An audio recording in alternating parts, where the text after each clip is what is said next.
प्रिय बच्चों, मैं हूं धर्मेंद्र सिंह और डीएसटीसी में आपका हार्दिक स्वागत करता हूं। तो चलिए बच्चों, वीडियो शुरू कर लेते हैं।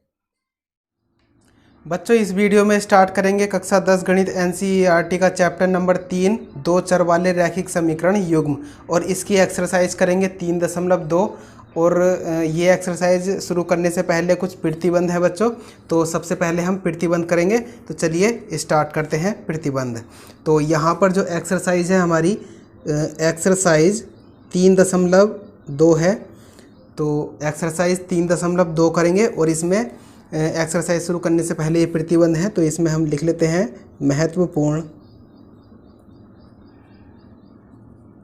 महत्वपूर्ण प्रतिबंध।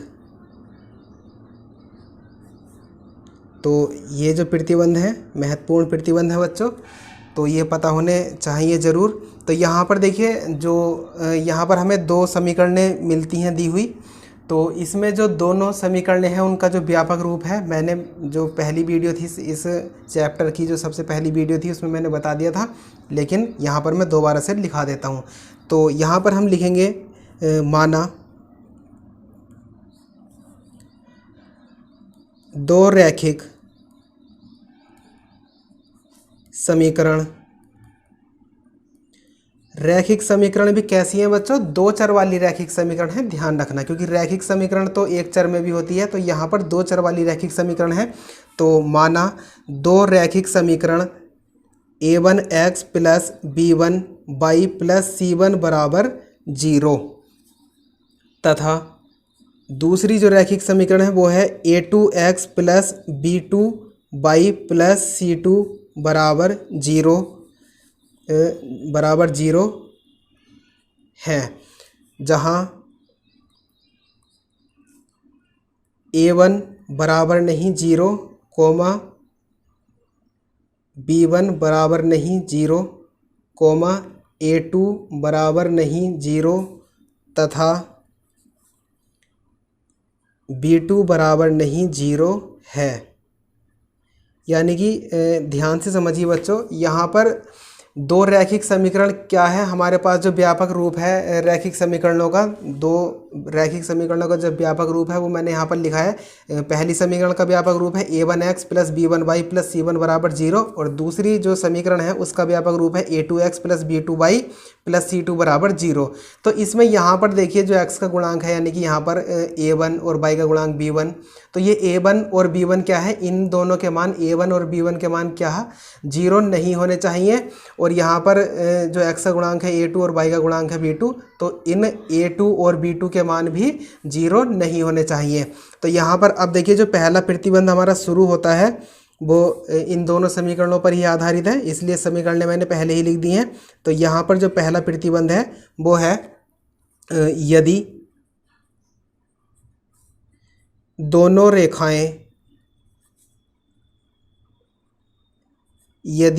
रेखाएं एक बिंदु पर प्रतिच्छेद करती हैं, तो पहले बच्चों मैं इसे लिख लेता हूं और फिर मैं बाद में इसको समझा देता हूं। तो चलिए मैं लिख लेता हूं, वीडियो लंबी हो जाएगी। तो देखिए बच्चों, मैंने ये सब यहाँ पर लिख लिया है, तो मैं इसको अब समझाता हूँ। इसमें है यदि दोनों रेखाएं, यानी कि जो दो रेखाएं, यानी कि जो समीकरण हमें दे रखी है इनकी बात की गई है। यदि दोनों रेखाएं एक बिंदु पर प्रतिच्छेद करती हैं। अब एक बिंदु पर किस तरीके से प्रतिच्छेद करेंगी? तो देखिए, यहाँ पर एक रेखा ये है, तो दूसरी कुछ इस तरीके से होगी। तो यहाँ पर ये एक बिंदु पर प्रतिच्छेद कर रही है, तो ये ग्राफ है इस तरीके का ग्राफ होगा इसका ये। तो यहाँ पर अगर ये जो दोनों रेखाएं हैं वो दोनों रेखाएं एक बिंदु पर प्रतिच्छेद करेंगी, यानी कि यहाँ पर लिखा है मैंने, यदि दोनों रेखाएं एक बिंदु पर प्रतिच्छेद करती हैं, तो इस स्थिति में समीकरणों का अद्वितीय का मतलब होता है बच्चों केवल एक ही, यानी कि अद्वितीय का मतलब क्या होता है, केवल एक ही। तो यहाँ पर है समीकरणों का अद्वितीय, यानी कि केवल एक ही हल होता है। यानी कि इसमें जो x और y के मान निकलेंगे वे क्या निकलेंगे, उनका जो हल है वो क्या होगा, एक ही हल होगा। तो यहाँ पर देखिए इसको दोबारा से समझिए। इस स्थिति में समीकरणों का केवल एक ही हल होता है। और आगे है तथा समीकरण युग्म संगत समीकरण युग्म होता है। तो यहाँ पर जो इसका प्रतिबंध है बच्चों, वो प्रतिबंध होता है ये। तो हमने यहाँ लिख लिया जहाँ A1/A2 बराबर नहीं B1/B2। ठीक है बच्चों, इसमें क्या है कि A1/A2 बराबर नहीं होना चाहिए B1/B2 के। अगर ये कंडीशन संतुष्ट होती है तो वे जो दोनों रेखाएं हैं यानी कि जो दोनों समीकरण हमें दे रखी हैं वे क्या होंगी, दोनों एक बिंदु पर प्रतिच्छेद करेंगी इस तरीके से, यानी कि जो ग्राफ बनेगा वो इस तरीके का बनेगा। और आगे है क्या कि इस स्थिति में समीकरणों का अद्वितीय यानी कि केवल एक ही हल होगा। यानी कि इस कंडीशन में अगर ये प्रतिबंध संतुष्ट होता है तो जो समीकरण हमें दे रखी है उनका क्या होगा, केवल एक ही हल होगा। और क्या है तथा समीकरण युग्म संगत समीकरण युग्म होता है। यानी कि इस तरीके का जो समीकरण युग्म होगा वो कैसा होगा, संगत समीकरण युग्म होगा। तो चलिए अगला नंबर इसका करते हैं। तो इसका दूसरा नंबर है, तो चलिए मैं लिख लेता हूँ बच्चों। तो देखिए बच्चों ये मैंने लिख लिया है नंबर 2। तो इसमें है यदि दोनों रेखाएं समांतर होती हैं, यानी कि जो ग्राफ हम जो समीकरण हमें दी हुई हैं अगर हम उनका ग्राफ खींचते हैं तो वे दोनों समांतर रेखाएं आती हैं कुछ इस तरीके से। जैसे एक ये है तो दूसरा जो दूसरी समीकरण का जो ग्राफ होगा वो भी इसी तरीके से होगा। यानी कि बिल्कुल क्या होंगे, ये दोनों समीकरणें यानी कि दोनों रेखाएं क्या होंगी, समांतर होंगी। इस तरीके का ग्राफ होगा। तो इसमें है यदि दोनों रेखाएं समांतर होती हैं तो इस स्थिति में समीकरणों का कोई हल नहीं होता है। यानी कि अगर दो रेखाएं समांतर होती हैं तो उनका कोई भी हल नहीं होगा तथा समीकरण युग्म असंगत समीकरण युग्म होता है।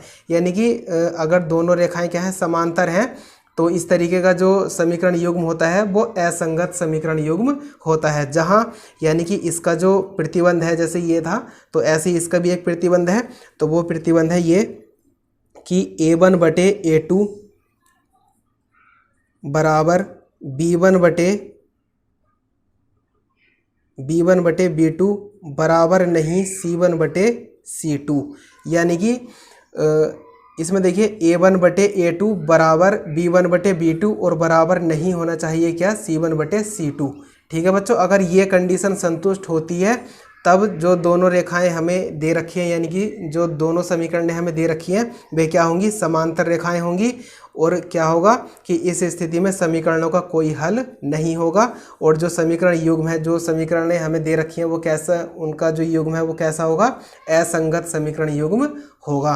तो यहाँ पर देखिए बच्चों सवाल में प्रश्नों में पूछ लिया जाता है कि बताइए कि दिया गया समीकरण युग्म संगत समीकरण युग्म है या असंगत, इस तरीके से पूछ लिया जाता है। तो इसलिए मैंने बता दिया है इसमें कि कौन सा संगत है और कौन सा असंगत है, हाथों हाथ ही इसमें बता रहा हूँ मैं।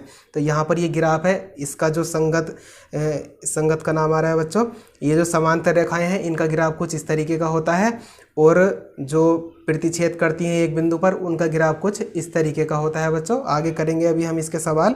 तो यहाँ पर जो नंबर 3 है, तो चलिए बच्चों मैं लिख लेता हूँ इसको पहले। तो देखिए बच्चों ये जो नंबर 3 था, जो तीसरा प्रतिबंध था, ये भी मैंने लिख लिया है।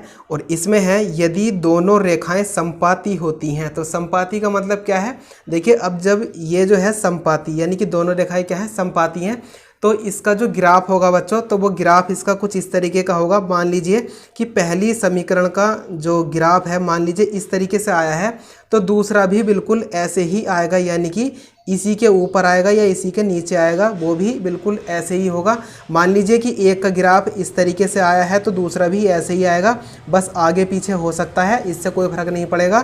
तो यहाँ पर जो है मतलब जो दोनों रेखाएं हमें दी हुई होंगी इसमें समपाती में, तो अगर वे दोनों समपाती हैं तो उन दोनों का जो ग्राफ होगा वो दोनों का एक सही होगा, यानी कि दोनों का ऊपर नीचे ही होगा। अगर मान लीजिए एक समीकरण का ग्राफ ये है तो दूसरी का भी क्या होगा, यही होगा, यानी कि दोनों एक दूसरे के ऊपर नीचे होती हैं, यानी कि बिल्कुल एक सीध में ही होती हैं। या ऐसे भी कह सकते हैं कि अगर एक समीकरण का ग्राफ ये है तो दूसरा भी इसी रेखा में आगे होगा या इसी के ऊपर होगा, या थोड़ा आधा इस पे होगा और आधा आगे, कुछ इस तरीके से हो सकता है। तो मैंने बता दिया है बच्चों, देखिए ग्राफ किस तरीके से होगा। चाहे एक समीकरण का जो ग्राफ है वो किसी भी दिशा में आए तो दूसरा जो ग्राफ है, दूसरी समीकरण का ग्राफ, वो भी उसी दिशा में होगा या उसी के ऊपर होगा या उसी के नीचे होगा, इस तरीके से होगा। तो ऐसा जो ग्राफ है बच्चों वो होगा किसका ग्राफ? समपाती रेखाओं का होगा। तो इसमें है बच्चों, यदि दोनों रेखाएं समपाती होती हैं तो इस स्थिति में समीकरणों के अपरिमित रूप से अनेक हल होते हैं, यानी कि इसके जो हल हैं वे अनेक हल होते हैं।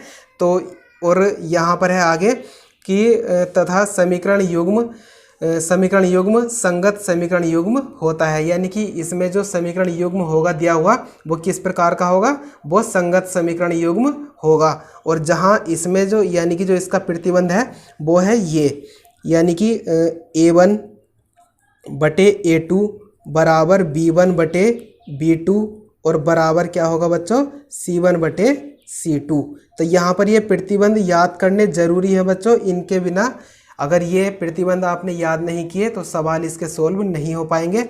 तो यहाँ पर इसका जो प्रतिबंध है वो है A1 बटे A2 बराबर B1 बटे B2 बराबर C1 बटे C2। तो यहाँ पर देखिए बच्चों तीन स्थिति थी ये, तो तीनों स्थिति के प्रतिबंध मैंने लिख दिए हैं और यहाँ पर जो तीनों स्थितियों के जो ग्राफ है वे भी मैंने यहाँ पर समझा दिए हैं। और इनके जो ग्राफ हैं वो आगे जब हम सवाल करेंगे तो वो ठीक तरीके से समझ में आ जाएंगे कि किसका ग्राफ किस तरीके का होता है। तो वैसे तो मोटा मोटा मैंने यहाँ पर बता ही दिया है कि एक दूसरे को प्रतिच्छेद करते हैं तो इस तरीके से होगा और समांतर हैं तो कुछ इस तरीके से होगा, यानी कि एक रेखा का जो ग्राफ है तो वो जिस दिशा में है उसी दिशा में होगा दूसरा भी, ठीक है। और यहाँ पर इसमें जो था संपाती में ऐसे है कि संपाती में मान लीजिए अगर एक इस दिशा में है तो दूसरा भी इसी के आगे होगा, ठीक है, इसी के आगे होगा या इसी के पीछे होगा या इसी के ऊपर नीचे होगा, इस तरीके से होगा। ऐसा नहीं होगा कि एक ये है तो दूसरा ये है, ऐसे नहीं होगा, गलत हो जाएगा, क्योंकि ये तो समांतर की कंडीशन है, संपाती की नहीं है। संपाती का मतलब है कि ये जो दोनों रेखाओं के जो ग्राफ हैं वो एक ही रेखा में होंगे या ये ऊपर नीचे होंगे एक दूसरे के। तो अगर एक ऐसे है तो दूसरा भी ऐसे ही होगा आगे, या फिर इस तरीके से होगा कि वे एक दूसरे को चमकेंगे ही नहीं, हम उसे देख ही नहीं सकते, ऊपर नीचे होंगे वे, इस तरीके से होगा इसका ग्राफ। और इनके जो प्रतिबंध है ये बच्चों मैंने लिखा दिए हैं यहाँ पर, तो देख सकते हो। और जो भी नोट्स बना रहे हो अपने उसमें जो ये प्रतिबंध हैं उन्हें लिख लेना। और यहाँ पर देखिए बच्चों, चलिए प्रतिबंध तो ये हो चुके हैं कंप्लीट, और इसके साथ मैं अभी थोड़ी सी बात और बता देता हूँ कि यहाँ पर देखिए हमें दो समीकरणें मिलेंगी इसमें दी हुई, जैसे कि यहाँ पर तो जो व्यापक रूप है मैंने लिख दिया है कि A1x plus B1y plus C1 बराबर 0, और दूसरा है A2x plus B2y plus C2 बराबर 0। तो इसी रूप की हमें दो रैखिक समीकरणें मिलेंगी दो चर में। तो उसमें जो है हमसे पूछा जाएगा कि इस विधि द्वारा इन समीकरणों का हल ज्ञात कीजिए। तो इस विधि मतलब तो चार विधि हैं, तो चारों में से उनका नाम होगा लिखा हुआ कि कौन सी विधि से प्रश्न को जो है मतलब जो समीकरण है उन्हें सॉल्व करना है। तो बच्चों मेरी बात ज़रा थोड़ी सी ध्यान से देखना, ध्यान से समझना कि मैं क्या कहने वाला हूँ अब। तो देखिए इसमें जब हमें दो समीकरण इसमें दी हुई मिलेंगी तो उसमें पूछा जाएगा कि इस विधि द्वारा, मतलब विधि का नाम होगा लिखा हुआ। तो चलिए सबसे पहले मैं विधि ही बता देता हूँ कि तो इसमें जो है देखिए यहाँ पर तो ये कंप्लीट हो चुका है, प्रतिबंध तो हो गए कंप्लीट। तो जो रैखिक समीकरण हैं ये दो चर में, इन्हें सोल्व करने की चार विधि हैं बच्चों। तो पहले नंबर पर है ग्राफीय विधि,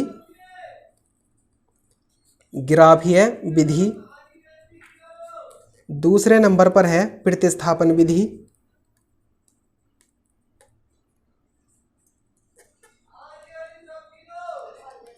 तीसरे नंबर पर है विलोपन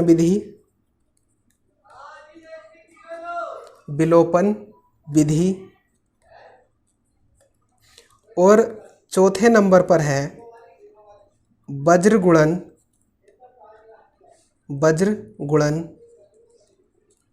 विधि। तो ये जो वज्र गुणन मैंने लिखा है बच्चों, तो कुछ बुक में जो है ये वज्र गुणन एक साथ होता है लिखा हुआ, और कुछ में जो है यहाँ पर ये डैश करके इस तरीके से लिखा हुआ होता है। तो NCERT की जो बुक है उसमें वज्र गुणन इस तरीके से लिखा जाता है, और जो दूसरे राइटर की बुक है उसमें वज्र गुणन को एक साथ लिख देते हैं, तो कोई दिक्कत नहीं है इसमें। तो यहाँ पर देखिए 4 विधि हैं बच्चों, ग्राफीय विधि, प्रतिस्थापन विधि, विलोपन विधि और वज्रगुणन विधि। तो सभी के सवाल इसमें जो आगे की एक्सरसाइज है सभी में इस तरीके के सवाल आएंगे। तो वहाँ पर पता चल जाएगा कि कौन सी विधि का जो हल है वो किस तरीके से करते हैं, तो वहाँ पर आपको पता चल जाएगा। लेकिन अब जो मैं बता रहा हूँ वो ये है कि जो भी समीकरणें आपको मिलेंगी तो उसमें आपको लिखा हुआ मिलेगा कि जो समीकरणें हैं वे दे दी और उसके बाद लिखा हुआ मिलेगा कि ग्राफीय विधि से हल कीजिए या प्रतिस्थापन विधि से हल कीजिए या फिर विलोपन विधि से हल कीजिए या वज्रगुणन विधि से हल कीजिए। उस विधि का नाम लिखा हुआ मिलेगा। तो उस जिस विधि का नाम जो है प्रश्न में आपको लिखा हुआ मिलेगा उसी विधि से जो है आपको वे इक्वेशन जो वे समीकरणें दे रखी हैं वे सोल्व करनी है उसी विधि से जिसका नाम लिखा हुआ मिलेगा। अब मान लीजिए एग्जाम में अगर नहीं मिलता है विधि का नाम लिखा हुआ कि बस ऐसे सोच लीजिए कि दोनों समीकरणें दे दी और कह दिया कि हल कीजिए। विधि जो है वे 4 विधि हैं, चारों में से कोई सा भी नाम आपको नहीं दिया कि कौन सी विधि से करना है। अगर ऐसा कोई भी विधि अगर नहीं लिखी हुई है ऐसी कोई भी विधि उसमें, तो चारों में से कोई सी भी विधि से उस समीकरणों को हल कर सकते हैं और आपका ऐसा करने से कोई भी आपका नंबर नहीं कटेगा, क्योंकि विधि उसमें दी हुई है ही नहीं। तो हम किसी भी विधि से उन दोनों समीकरणों को हल कर सकते हैं। तो चलिए बच्चों, इसमें तो मुझे इतना ही समझाना था। और जो भी नोट्स वगैरह आप बना रहे हैं उसमें अपने ये प्रतिबंध, तीनों प्रतिबंध ठीक से लिख लेने हैं बच्चों। और यहाँ पर ये जो विधि लिखी हुई है ये लिखने की आवश्यकता नहीं है। ये जो आगे एक्सरसाइज आएंगी सभी एक्सरसाइज में ये विधि आपको मिल जाएंगी। अब जो एक्सरसाइज आएगी वो ग्राफीय विधि पर होगी, उससे अगली प्रतिस्थापन विधि पर, उससे अगली विलोपन विधि पर और उससे अगली आ जाएगी वज्रगुणन विधि पर। तो यहाँ पर जो है ये तीनों प्रतिबंध आप अपने नोट्स जो भी बना रहे हैं उसमें उतार लेने हैं ये प्रतिबंध। तो चलिए बच्चों, इस वीडियो में इतना ही। और इसकी जो अगली एक्सरसाइज है 3.2 उसका पहला सवाल करेंगे हम अगली वीडियो में। तो उम्मीद करता हूँ बच्चों आपको हमारी वीडियो पसंद आई होगी। यदि आपको हमारी वीडियो पसंद आई है तो वीडियो को कर दीजिए लाइक और अपने दोस्तों में कर दीजिए इसका ज़्यादा से ज़्यादा शेयर। और हाँ, चैनल पर पहली बार आए हैं तो चैनल को कर लीजिए सब्सक्राइब और साइड में आ रही ऑल नोटिफिकेशन बेल पर भी क्लिक कर लीजिए ताकि आपको हमारी लेटेस्ट वीडियो की इन्फॉर्मेशन समय पर मिलती रहे बच्चों। तो चलिए मिलते हैं अगली वीडियो में।